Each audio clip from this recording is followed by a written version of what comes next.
Hello दोस्तों, आज के वीडियो में हम लोग जानेंगे कि आखिर ये एलाइड सब्जेक्ट क्या है और कौन कौन से एलाइड सब्जेक्ट बॉटनी और जूलॉजी के असिस्टेंट प्रोफेसर के लिए एलिजिबल है और कौन से सब्जेक्ट के फिर से जुड़ने की उम्मीद है। तो अगर आप लोग एमपीपीएससी असिस्टेंट प्रोफेसर बॉटनी की तैयारी कर रहे हैं तो ये वीडियो आपके लिए बहुत ज़रूरी, क्योंकि अगर आप ये नहीं जानेंगे कि कौन कौन से विषय इसके लिए एलिजिबल है तो आप फॉर्म कैसे भरेंगे। तो चलिए वीडियो को स्टार्ट करते हैं। तो अगर हम बात करें तो एमपीपीएससी असिस्टेंट प्रोफेसर बॉटनी और जूलॉजी की तैयारी कर रहे हैं तो आपने एक शब्द सुना होगा, एलाइड सब्जेक्ट। अब एलाइड सब्जेक्ट होता क्या है और कोर सब्जेक्ट और एलाइड सब्जेक्ट में अंतर क्या है। क्या एलाइड सब्जेक्ट वाले अभ्यर्थी असिस्टेंट प्रोफेसर का फॉर्म भर सकते हैं? बॉटनी और जूलॉजी में कौन कौन से एलाइड सब्जेक्ट माने जाते हैं? देखिए, ये एलाइड सब्जेक्ट का कॉन्सेप्ट स्टेट पर डिपेंड करता है।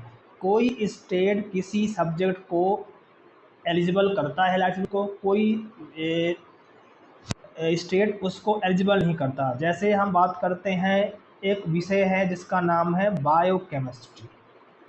अब ये बायोकेमिस्ट्री की अगर हम बात करें तो बायोकेमिस्ट्री ये मेनली जूलॉजी और बॉटनी से काफ़ी कनेक्टेड है, क्योंकि बहुत सारा अगर हम देखें तो प्लांट मेटाबॉलिज्म हो या एनिमल का मेटाबॉलिज्म हो, वो बायोकेमिस्ट्री पर डिपेंड करता है। लेकिन अभी फ़िलहाल एमपी हायर एजुकेशन ने इस विषय को एलाइड से बाहर कर दिया है 2022 की भर्ती से।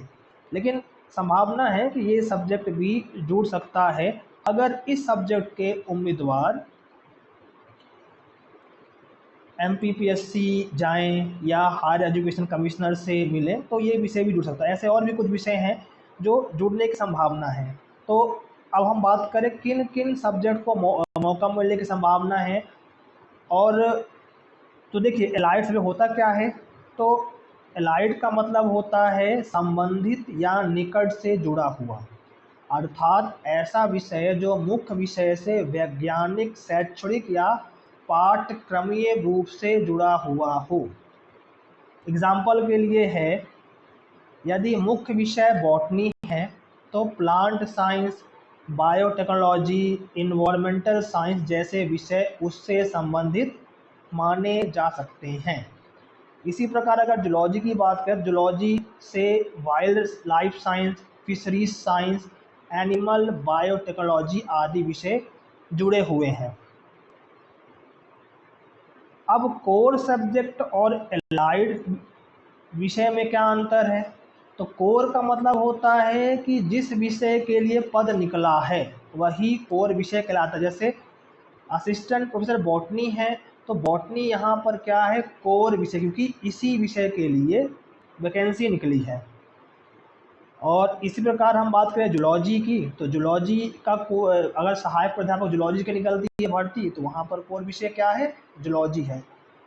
अब देखिए हम बात करते हैं, अब देखिए एलाइड सब्जेक्ट का जो कॉन्सेप्ट है वो शासन पर डिपेंड करता है। शासन की सब्जेक्ट एक्सपर्ट कमेटी है, वो फैसला लेती है किस विषय को एलाइड रखना है कि नहीं रखना है। तो देखिए 2022 में ये एलाइड सब्जेक्ट आए थे और इन्हीं विषयों को मौका मिला है। तो देख लीजिए कौन कौन से विषय इसके लिए एलिजिबल हैं। तो विषय है माइक्रोबायोलॉजी, ये बॉटनी की है तो बॉटनी वाले देख लें तो माइक्रोबायोलॉजी है, फिर बायोटेक्नोलॉजी है, फिर बायोलॉजी। तो ये बायोलॉजी है, शायद ये बायोलॉजी नहीं है, ये है बायोसाइंस। तो ये बायोसाइंस है, बायोसाइंस बायोलॉजी है लेकिन ये विषय है बायो साइंस। बायोसाइंस हो गया, फिर इन्वायरमेंटल साइंस है, फिर बायो इन्फॉर्मेटिक्स साइंस है, जेनेटिक्स को मिला है मौका, जेनेटिक इंजीनियरिंग है, लाइफ साइंस विषय है, इंडस्ट्रियल माइक्रोबायोलॉजी है और सीड टेक्नोलॉजी है। देखिए एक चीज़ मैं आपको और भी बताना चाहूँगा कि इस बार का जो नोटिफिकेशन है, 2026 का जो नोटिफिकेशन है, उसमें स्पष्ट लिखा है नोट कि अगर आपके पास संबंधित विषय या सह विषय में योग्यता नहीं है तो आप फॉर्म नहीं भरें। अगर आप गलत जानकारी देकर फॉर्म भरते हैं तो आपको 3 सालों के लिए पीएससी परीक्षा से निष्कासित कर दिया जाएगा। तो ये जो लिस्ट है इसी के अकॉर्डिंग जिनके विषय हैं वही फॉर्म भर सकते हैं।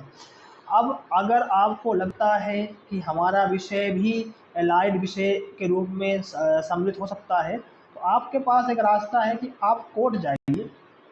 आप कोर्ट जाइए, कोर्ट से आप कोर्ट में जाइए, आप कोर्ट केस कीजिए। कोर्ट केस के थ्रू अगर आपको अनुमति मिलता है, आपका स्ट्रांग होगा तो आपको कोर्ट से परमिशन मिलेगी और कोर्ट से परमिशन को पीएससी एक्सेप्ट करेगा। लेकिन अगर आप गलत जानकारी देकर आप फॉर्म भर देते हो और फॉर्म भरने के बाद आपका सिलेक्शन हो जाता है तो आप इंटरव्यू के पहले ही आपको बाहर कर दिया जाएगा, फिर आपको कोई मौका नहीं देगा, आप कोर्ट भी जाएंगे।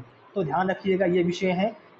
इसके बाद हम जूलॉजी की बात करें तो जूलॉजी के कौन कौन से विषयों का मौका मिला है, तो जूलॉजी में है फिशरीज, पहली बात तो फिशरीज है, फिर है एक्वा कल्चर, फिर इन्वायरमेंटल साइंस, फिर लिमनोलॉजी है, फिर इंटमोलॉजी है, फिर बायोटेक्नोलॉजी है, फिर बायो साइंस है, फिर जेनेटिक्स है, फिर बायो इन्फॉर्मेटिक्स है, फिर लाइफ साइंस है और जेनेटिक इंजीनियरिंग है। तो ये विषय जूलॉजी के हैं जो एलाइड सब्जेक्ट हैं 2026 के लिए।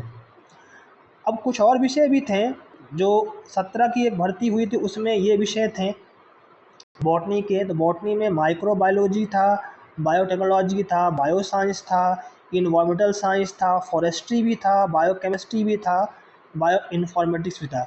अब देखिए ये 17 की भर्ती में ये दो विषय और भी थे, फॉरेस्ट्री और बायोकेमिस्ट्री। तो इनको फिर अलग कर दिया गया, इनको एलाइड से बाहर किया गया है, जिसमें बायोकेमिस्ट्री का चांस तो है कि इसको फिर से जोड़ा जाएगा।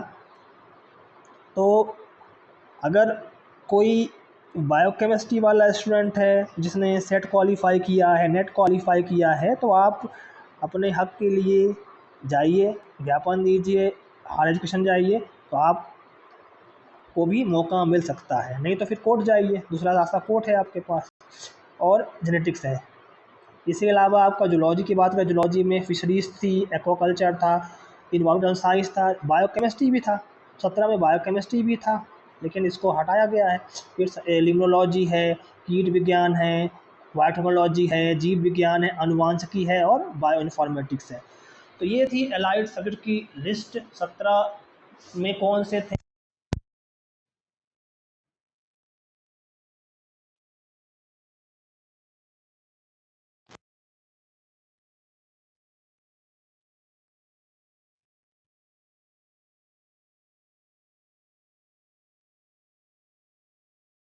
जल्द ही एमपी, जल्द ही